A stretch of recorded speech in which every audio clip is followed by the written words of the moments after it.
Welcome to Sweet Life Beat Life. We hope this video helps. You begin by verifying you have a backup to pull contacts from. This is why you check iCloud, Google, or a local export right away.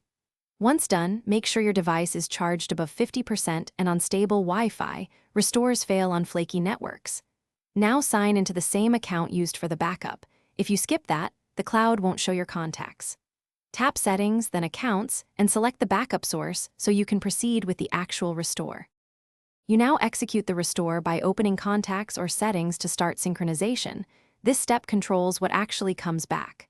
For cloud backups, select the account and enable Contacts Sync, then force a manual sync so the server pushes entries immediately. If you have a VCF local file, use Import/Export and choose the file. This writes contacts straight to your phone. Make sure to pick the right account destination. Otherwise, contacts may land. You finish by verifying the contacts count and sampling a few entries to confirm completeness. This proves the restore worked. If contacts are missing, refresh the sync, toggle contacts off/on, or re-import your VCF file. These steps force reconciliation. If that fails, sign out of the account and sign back in so permissions refresh, or inspect the backup file for corruption.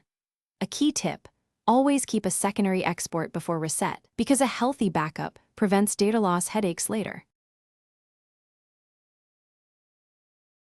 Thanks for watching. Consider subscribing if we helped you.